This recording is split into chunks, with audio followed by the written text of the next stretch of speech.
Bonjour tout le monde, bienvenue aux Instituts d'été 2024 du Centre Franco. Mon nom est Louis Hull et je suis très heureux aujourd'hui de vous accueillir à la formation qui a comme titre Des ressources du Centre Franco, encore des ressources du Centre Franco de la 4e à la 8e année.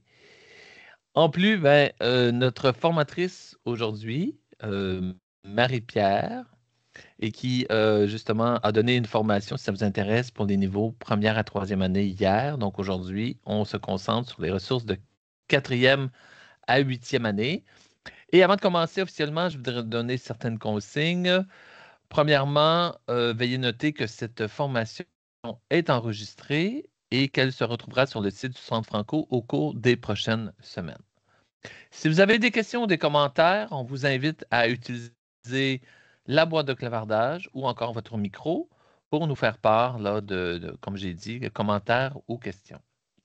Enfin, euh, nous aimerions remercier le ministère de l'Éducation qui offre le financement pour que cette activité de développement professionnel ait lieu aujourd'hui. Alors, merci au ministère. Voilà, eh bien, je vous souhaite à tous et à toutes une excellente formation. Et puis, Marie-Pierre, c'est à toi. Merci bien. Donc, cet après-midi, nous allons commencer avec la reconnaissance du territoire. Donc, nous remercions les peuples autochtones pour le partage de ce territoire où nous nous retrouvons, connu comme Oniatari-Io, dérivé du terme Mohawk, lac magnifique, pour Ontario. Nous reconnaissons que cette terre partagée par les peuples autochtones nous donne toutes les richesses dont nous avons besoin. Nous reconnaissons les générations qui l'ont parcourue, ceux qui la parcourent présentement et ceux qui la parcourront.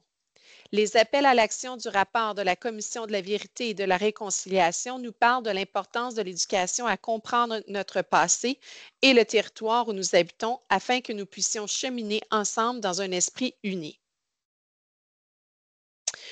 Donc, pour l'ordre du jour aujourd'hui, il va y avoir une brève introduction. Par la suite, nous allons présenter des ressources conçues par le Centre Franco, donc les fonctions exécutives, les webzines, à vue d'œil, la trousse de précision des acquis en mathématiques, dont il y a eu un ajout. Par ici, la littératie, les pratiques à fort impact en mathématiques, je cultive mon bien-être, ainsi que la trousse en communication orale. Par la suite, nous allons conclure avec une courte conclusion. Donc, bonjour à vous toutes et tous cet après-midi. Donc, je me nomme Marie-Pierre Lalande, conceptrice pédagogique pour le Centre Franco depuis maintenant 2 ans. Je suis ravie de vous accueillir à cette présentation dans le contexte actuel de l'éducation, marqué par une évolution rapide des technologies et des méthodes d'enseignement. Il est plus important que jamais de connaître les ressources disponibles pour optimiser l'apprentissage et l'enseignement en salle de classe. Aujourd'hui, nous explorerons des ressources pédagogiques conçues par le Centre Franco. Certaines sont déjà en ligne, contrairement à d'autres qui le seront prochainement. Notre objectif est de vous fournir une vue d'ensemble des principales ressources pédagogiques conçues cette année, ainsi que des façons de les intégrer de manière efficace dans vos pratiques éducatives. Donc, avant d'oublier aussi, on vous demande de, s'il vous plaît, remplir le formulaire de présence pour les instituts d'été. J'ai déposé le lien dans la boîte de clavardage. Donc, si vous n'y avez pas accès, là, je peux toujours le remettre. Et puis, si vous avez des questions, comme l'a si bien mentionné Louis, n'hésitez pas à les poser dans la boîte de clavardage ou bien de prendre la parole durant la présentation. Donc, la première ressource pédagogique porte sur les fonctions exécutives. Les fonctions exécutives sont des processus cognitifs qui aident les élèves à réguler leurs pensées, leurs actions et leurs émotions, ainsi qu'à s'adapter à un environnement changeant. Les fonctions exécutives permettent entre autres aux élèves de se fixer des objectifs et de les réaliser, de développer des habiletés sociales et cognitives et de faire des apprentissages scolaires. Donc, 8 fascicules ont été conçus, dont le premier qui porte sur la mémoire de travail, le deuxième sur l'engagement et l'initiation à la tâche, le troisième sur la flexibilité mentale, le quatrième sur l'inhibition, qui est une habileté qui permet de contrôler ou de freiner des comportements ou des réponses impulsives et inappropriées. C'est donc le contraire de l'impulsivité. Le cinquième porte sur la métacognition, qui est la capacité de prendre du recul et de réfléchir à ses pensées afin d'avoir une vue d'ensemble de soi dans une situation. Le 6e porte sur la planification, le 7e sur l'organisation et le 8e sur la gestion des émotions et l'autorégulation. Oui, je viens de voir la question là, de remettre le lien dans la boîte de clavardage. Ah, super. Merci, Nicole.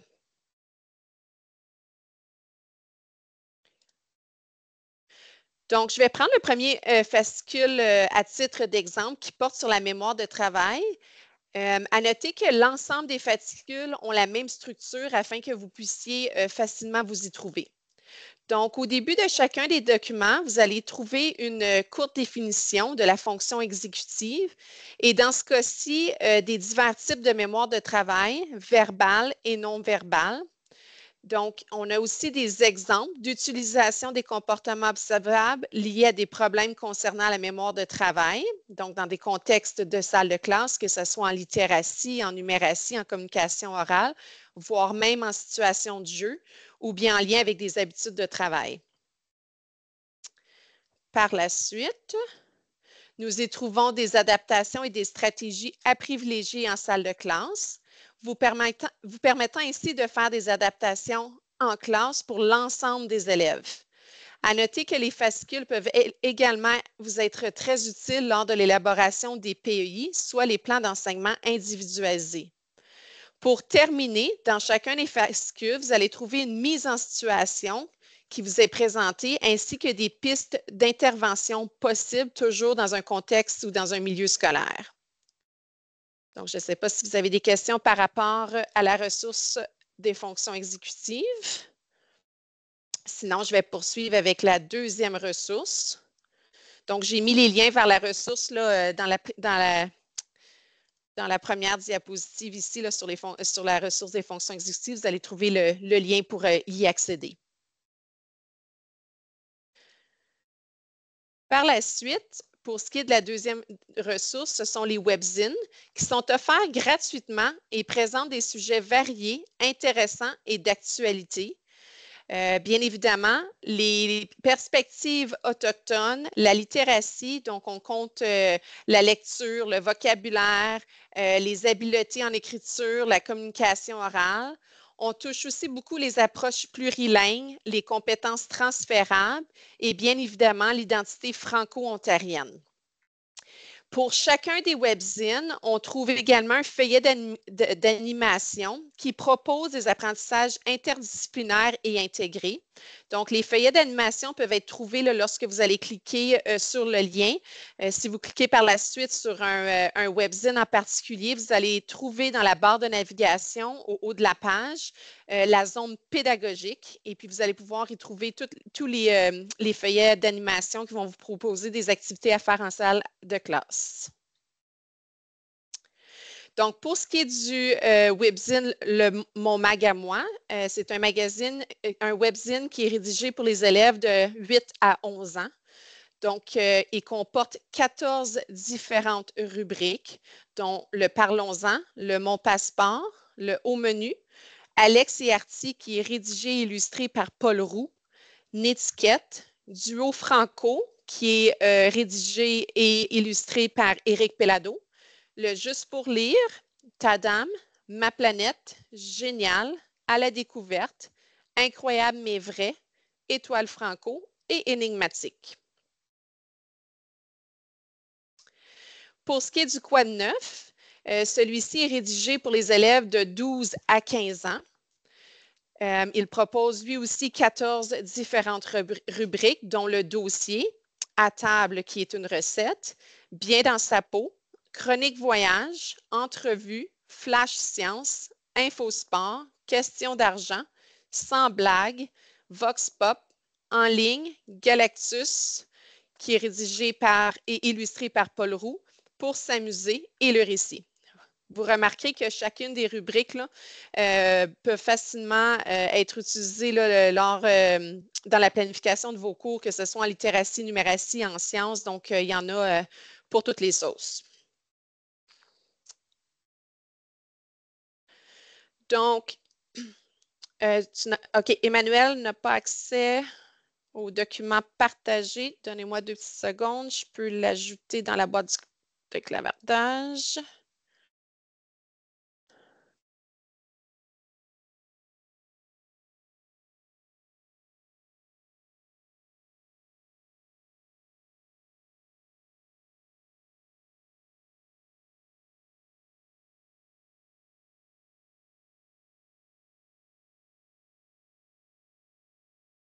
Donnez-moi 2 petites secondes. Joindre le fichier. Et voilà. Juste me laisser savoir si vous êtes en mesure de l'ouvrir ou non.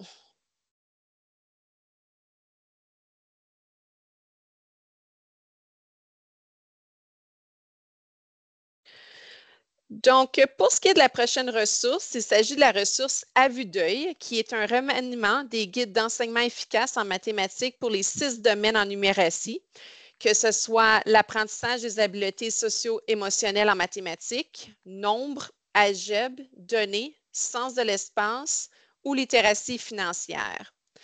Je sais qu'il y a déjà eu des formations préalables qui portaient sur la ressource à vue d'œil lors des instituts d'automne et d'hiver dernier. Dans ce cas-ci, nous allons nous intéresser au volet auto-formation qui verra bientôt le jour dans les prochains mois. Donc, je vais vous expliquer plus en détail par la suite en quoi consistent les auto-formations. Donc, pour à vue d'œil, pour ce qui est du domaine apprentissage des habiletés socio-émotionnelles en mathématiques, vous trouverez dans la section intitulée Capsule d'introduction que vous pouvez voir dans la barre de navigation au site web. Là, vous le voyez à l'écran présentement. Vous allez trouver une capsule explicative, une explication des diverses habiletés ainsi qu'un aide-mémoire sous forme d'infographie qui donne une définition pour chacune des habiletés. Par la suite, pour chacun des cycles, vous allez voir aussi, c'est écrit cycle dans la barre de navigation au haut. Vous allez trouver des témoignages d'enseignantes et d'enseignants, des stratégies pour l'apprentissage des habiletés socio-émotionnelles qui sont présentées sous forme de mise en situation et des exemples de manifestations de l'apprentissage des habiletés, des habiletés chez les élèves, ainsi qu'un exemple d'une démarche de planification que vous pouvez utiliser en salle de classe. Pour terminer, vous allez voir au bout de la barre de navigation, il y a un onglet qui s'intitule Ressources supplémentaires. Donc, ce sont des ressources qui sont en lien avec les habiletés socio-émotionnelles qui ont été ajoutées si vous désirez en apprendre davantage.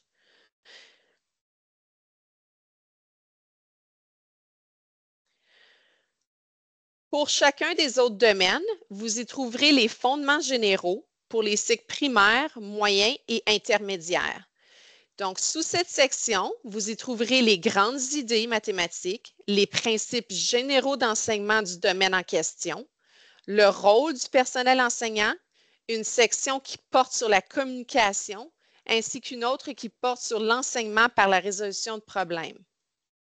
De plus, vous y trouverez une vue d'ensemble pour la première à la 8e année. Donc, vous pouvez voir là, le deuxième onglet. Donc, pour chacune des attentes du programme cadre de mathématiques, une ou des situations d'apprentissage vous sont proposées, ainsi que des activités et des habiletés, des connaissances à acquérir pour chacun des contenus d'apprentissage directement en lien avec le récent programme cadre de mathématiques. Donc, ce sont des exemples d'activités que vous pouvez faire en salle de classe pour travailler des contenus spécifiques. Ça ici, c'est la portion qui va être ajoutée prochainement. Donc, ils seront bientôt en ligne afin que vous puissiez naviguer au sein de la ressource. Donc, les auto-formations vont être ajoutées. Vous allez avoir des vidéos ainsi que les continuums. Les vidéos vont vous permettre de pouvoir bien naviguer au sein de la ressource à vue d'œil pour comprendre les différentes composantes de la ressource. Il y aura également des plans de formation qui seront disponibles. Donc, ça peut, que ce soit pour les leaders en numératie ou que ce soit pour les directions d'école ou quoi que ce soit, il va y avoir des plans de formation qui vont pouvoir être utilisés lors des journées pédagogiques, les CAP, et voire même durant les rencontres du personnel. Et puis, il y aura également des séquences d'apprentissage qui sont des exemples de planification. Et la dernière composante sera des questions que je me pose. Donc, ce sont les questions les plus fréquentes qui seront répondues dans le cadre au sein de la ressource. Donc, je vous partage la ressource juste pour vous montrer, pour vous donner une petite idée à quoi ça va ressembler. Donc, si on a à vue d'œil, la section à vue d'œil, comme je vous ai présenté tantôt, là, elle est encore disponible. C'est juste elle est disponible, c'est-à-dire c'est juste la section auto-formation qui n'est pas encore disponible. On est encore en développement. Donc, vous allez trouver, comme mentionné, des vidéos qui vont vous expliquer comment vous servir de la ressource, la section questions je me pose, les séquences d'apprentissage ainsi que les aperçus par domaine. Et puis, les plans de formation se trouvent à la fin de la ressource. Donc, vous allez voir, là, il y a un plan de formation pour les journées pédagogiques et un autre plan de formation qui peut être utilisé pour les rencontres du personnel enseignant. Donc, je ne sais pas s'il y a des questions par rapport à cette ressource. Sinon, je vais passer à la prochaine. Donc, la prochaine ressource est TEPAM. C'est une ressource qui ont su il y a quelques années pour aider le personnel à préciser les acquis en mathématiques des élèves de la première à la 8e année. Donc, il est possible de créer des tâches pour soit des élèves ou plusieurs élèves.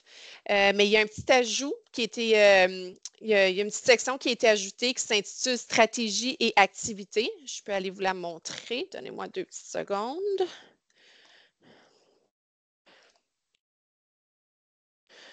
Donc, vous allez voir, là, pour ceux qui connaissent déjà la trousse.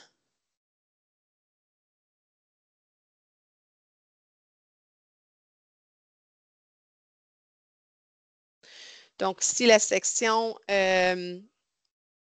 Oups, je n'ai pas la dernière à jour. Ah, bizarre. Ah, ici. Stratégie et activité.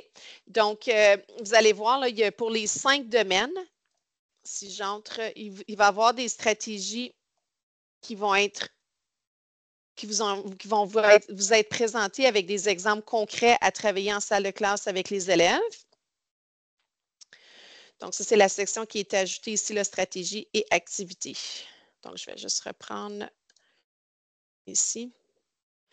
Donc, pour les 5 domaines, on propose des mini-leçons ainsi que des centres d'apprentissage pour travailler des stratégies numératie bien précises telles que les points d'ancrage, les nombres repères, les représentations et les faits numériques. Ce ne sont que des exemples.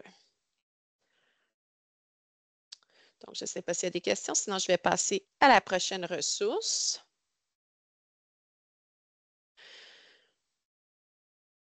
Donc, la ressource par ici, la littératie, verra le jour prochainement. Il s'agit d'une nouvelle ressource en littératie en lien avec le nouveau programme cadre de français. Cette ressource est conçue pour les élèves de la première à la 9e année. Des activités qui portent sur la syntaxe et la structure de phrases ainsi que sur la grammaire vous seront proposées. Pour chacune des activités guidées, vous y trouverez la durée de l'activité, là où les notions grammaticales visées, la progression des apprentissages, les intentions pédagogiques, les notions préalables requises, un texte, une entrée dans le texte, une mise en situation, une ou des observations et une ou des manipulations, l'élaboration d'hypothèses, une formation de régularité ou de règles grammaticales, un ou des exercices pratiques, ainsi qu'un petit clin d'œil plurilingue. Donc, encore une fois, je vais juste vous partager la ressource puisqu'elle n'est pas encore accessible. Donc, juste pour vous montrer un peu à quoi ça va ressembler. Donc, ça, c'est la ressource par ici, la littératie. Il y aura une genre de barre de recherche où est-ce que vous allez pouvoir vraiment aller chercher, faire une recherche pour ce que vous cherchez réellement. Donc, présentement, il y aura des activités, là, comme vous pouvez voir, sur le lexique, donc les préfixes, les suffixes, ainsi de suite. Là, je ne les nommerai pas un par un, mais c'est juste pour vous montrer à quoi ça va ressembler. Et par la suite, vous allez avoir une section qui s'intitule Activités guidées. Donc, vous avez toute la démarche d'apprentissage et d'enseignement que vous allez pouvoir suivre en salle de classe. Et pour terminer, vous allez trouver un exercice pratique. Donc, vous allez pouvoir imprimer et travailler avec les élèves. Et à la fin de ce présent document, vous allez y trouver le corrigé pour pouvoir en faire la correction avec vos élèves. Donc, je vois la question, quand les ressources vont sortir, savons-nous environ quand cette ressource sera disponible? C'est difficile pour moi. Il faudrait que je vérifie auprès de l'équipe pédagogique à savoir quand elles seront disponibles, mais ça devrait être dans un avenir approché. Ce que je vous encourage de faire, c'est d'aller sur le site web du Centre Franco. Là, il y a une section sur la page principale qui s'intitule « En vedette » et puis les nouvelles ressources apparaissent toujours dans cette section-là. Donc, je vous invite à la consulter quand même assez régulièrement, à savoir si elles sont disponibles ou non. Donc, ça, c'est pour la ressource par ici, la littératie. Donc, je vais juste retourner à ma présentation. Ah, merci, Teresa. Donc, ça, j'en ai parlé et j'en ai parlé. Par la suite, une autre ressource qui verra prochainement le jour, ce sont les pratiques à fort impact. Donc, vous allez pouvoir accéder à cette ressource vis-à-vis le site En avant les maths qui est déjà en ligne pour ceux et celles qui connaissent cette ressource. Donc, il existe 9 pratiques pédagogiques à fort impact qui sont indissociables en mathématiques. Donc, suite à la parution du document intitulé « Pratiques pédagogiques à fort impact en mathématiques », qui a été rédigé par le ministère de l'Éducation de l'Ontario, le Centre Franco travaille présentement à la conception d'une toute nouvelle ressource qui se trouvera sur la page principale de En avant les maths. Donc, des vidéos seront créées pour chacune des pratiques pédagogiques et ce pour 2 différents cycles. Une explication de la pratique ainsi qu'un exemple concret en salle de classe vous seront proposés. Donc, pour les cycles n'ayant pas de vidéo pour une pratique pédagogique quelconque, un document d'appui sera disponible en ligne. Donc, encore une fois, je vais vous montrer la ressource pour que vous puissiez voir à quoi elle va ressembler. Donc, voici la ressource qui porte sur les pratiques pédagogiques à fort impact en mathématiques. Donc, ici, vous avez les 9 différentes pratiques à fort impact. Donc, par exemple, si je clique sur les résultats d'apprentissage, critères d'évaluation et rétroaction descriptive, vous allez voir qu'il y a une vidéo pour le cycle primaire ainsi que le cycle intermédiaire. Et dans chacun des vidéos, vous allez trouver, l'enseignant va donner une explication de la pratique pédagogique. Et par la suite, vous allez voir un contexte réel en salle de classe là, pour travailler cette pratique pédagogique-là. Donc, bien évidemment, ici, on n'aborde pas le cycle moyen. Donc, si vous allez dans le document d'appui qui se trouve à la droite, dans le document d'appui du cycle moyen, vous allez trouver l'information à savoir comment travailler telle pratique en salle de classe. Donc, pour chacune des pratiques, on vise 2 cycles. Et si le cycle dans lequel vous enseignez n'y apparaît pas, vous allez pouvoir trouver l'information dans les documents d'appui qui se situent à la droite de l'écran. Donc, je ne sais pas s'il y a des questions par rapport à cette ressource. Sinon, je vais poursuivre avec la ressource qui s'intitule « Je cultive mon bien-être ». Donc, cette ressource est maintenant disponible en ligne, donc vous pouvez y accéder. J'ai mis le lien sur la diapositive. Donc, cette ressource est dédiée aux élèves de la première à la 12e année, puisque 70% des troubles de santé mentale se manifestent à l'enfance ou à l'adolescence.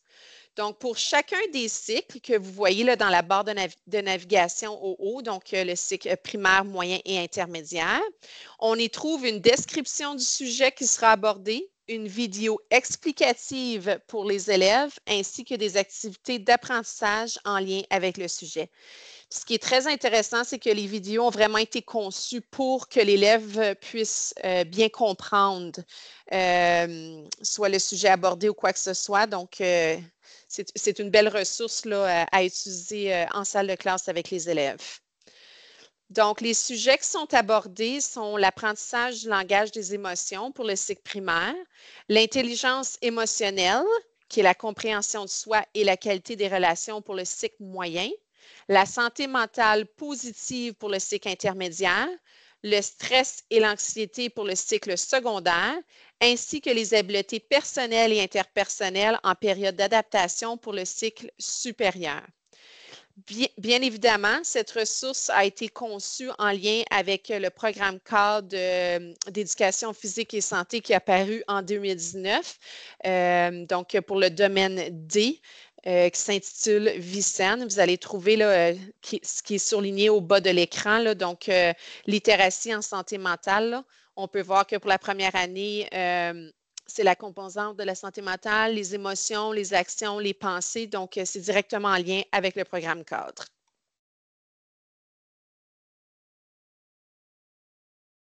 Donc, je passe à la prochaine ressource s'il n'y a pas d'autres questions. Donc,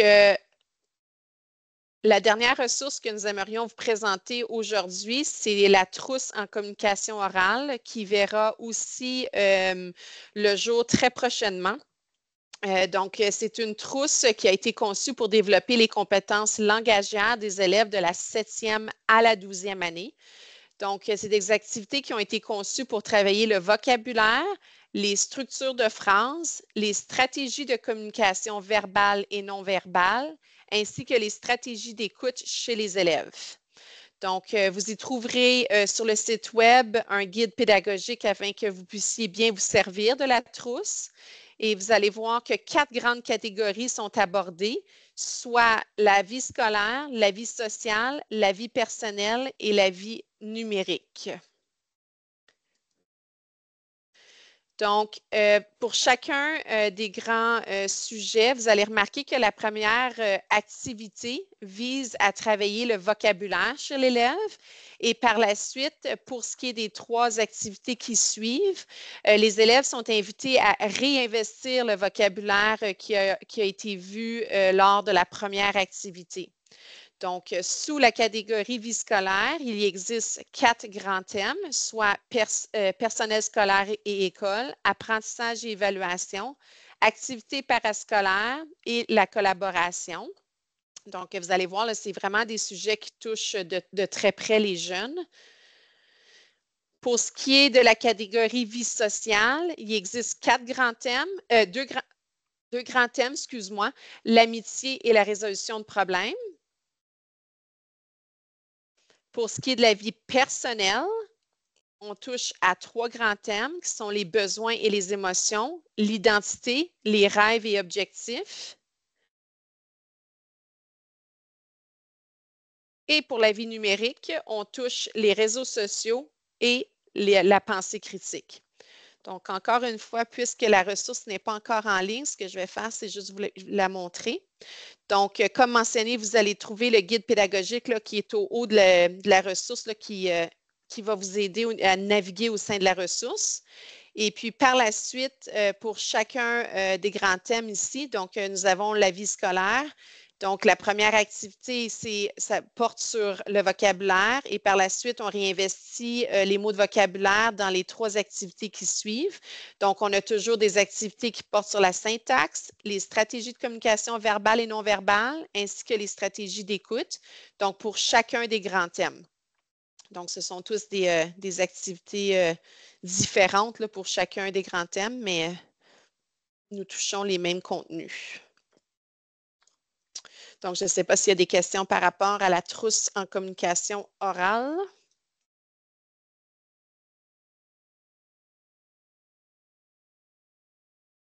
Si ce n'est pas le cas, je vais poursuivre. Donc, en guise de conclusion, je tiens sincèrement à vous remercier de vous être jointes et joints à moi pour y découvrir de nouvelles ressources conçues par le Centre Franco. J'espère de tout cœur que cette présentation vous a été bénéfique et sera pratique pour la nouvelle année scolaire qui s'amorce.